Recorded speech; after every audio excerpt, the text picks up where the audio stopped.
اقصیٰ کے حوالے سے بات کر رہے تھے کہ مسجد اقصیٰ جو ہے وہ کیوں اس کی اتنی امپورٹنس ہے، کیوں جو ہے وہ اتنے سینٹیمنٹس جڑے ہوئے ہیں مسجد اقصیٰ کے ساتھ. تو یہ پہلے بات سمجھ لیں کہ مسجد اقصیٰ کی اپنی ہی بہت زیادہ امپورٹنس ہے، بہت زیادہ اہمیت رکھتا ہے اسلام میں. اب مسجد اقصیٰ جو ہے وہ خانہ کعبہ کے بننے کے 40 برس کے بعد جو ہے دنیا میں بننے والی دوسری مسجد تھی جہاں پہ مسلمان عبادت کیا کرتے تھے، جہاں مسلمان نماز پڑھا کرتے تھے. اچھا، دوسری وجہ کیا ہے کہ مسلمانوں کا جو ہے وہ قبلہ اول رہ چکا ہے. 15 مہینے 16 مہینے تک جو ہے وہ مسلمانوں نے مسجد اقصیٰ کی طرف رخ کر کے نمازیں پڑھی. اب جیسے میں نے شروع میں کہا کہ جو ہے وہ 40 برس خانہ کعبہ کے بننے کے 40 برس کے بعد جو ہے وہ مسجد اقصیٰ تعمیر ہوئی. اب مسجد اقصیٰ کو جو ہے وہ فرشتوں نے اور انبیاء نے تعمیر کیا.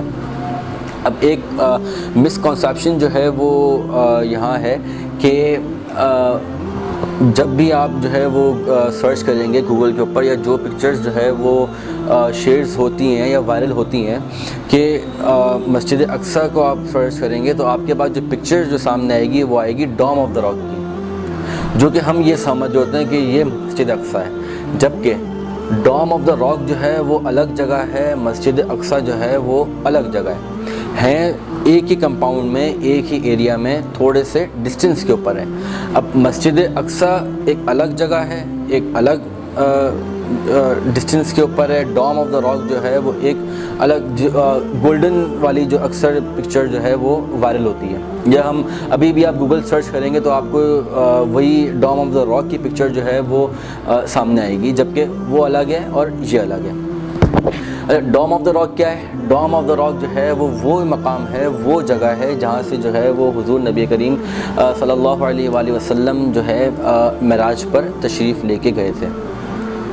اب رہی بات یہ کہ اسرائیل جو ہے وہ کیوں بار بار مسجد اقصیٰ کے اوپر اٹیک کرتا ہے، کیوں جو ہے وہ بار بار ہر تھوڑے ٹائم کے بعد جو ہے وہ حملے کرتا ہے. تو اب ایک مسکنسیپشن جو ہے وہ یہاں ایک اور ہے کہ اسرائیل جو ہے وہ مسجد اقصیٰ میں آنا چاہتا ہے یا وہاں جو ہے اپنا قبضہ کرنا چاہتا ہے، جبکہ ایسا نہیں ہے.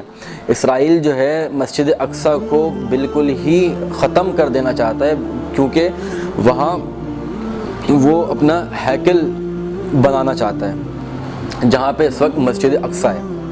اب اسی وجہ سے جو ہے وہ ہر تھوڑے ٹائم کے بعد اسرائیل جو ہے وہ مسجد اقصیٰ کے اوپر ہم جیسے آپ نے ابھی پچھلے تھوڑے ٹائم پہلے رمضان میں شاید یا اس سے پہلے آپ نے دیکھا ہوگا کہ جو ہے بہت خطرناک حملہ جو ہے وہ اسرائیل نے فلسطین کے اوپر کیا، مسجد اقصیٰ کے اوپر کیا.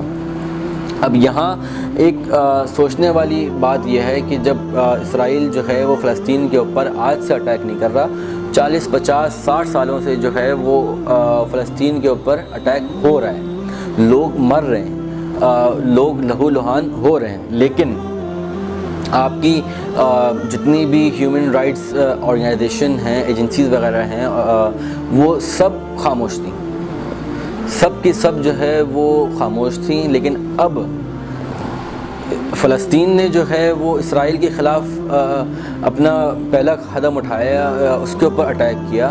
تو اب جتنی بھی آپ کی agencies, human right association, organization وغیرہ ہیں، وہ سب جو ہے وہ اب ایکشن میں آ گئی. جب اسرائیل جو ہے وہ فلسطین کے اوپر اٹیک کر رہا تھا اس وقت کوئی کچھ نہیں کھل رہا تھا. اب جب فلسطین جو ہے وہ اسرائیل کے اوپر اٹیک کر رہا ہے تو اب جو ہے وہ سارے بولنا شروع ہو گئے کہ فلسطین کی ایسی پکچر جو ہے وہ پورٹری کی جا رہی ہے کہ جیسے کوئی بہت ظلم کرنے والا ملک ہے، جبکہ ایسا نہیں ہے. جتنا ظلم فلسطین کے اوپر ہوا ہے شاید ہی اتنا کسی اور ملک کے اوپر ہوا. تو یہ ایک سوچنے والی بات ہے کہ یہ دو طریقے والی ججمنٹ جو ہے وہ کیوں ہے. جب اسرائیل کر رہا تھا آپ خاموش تھے.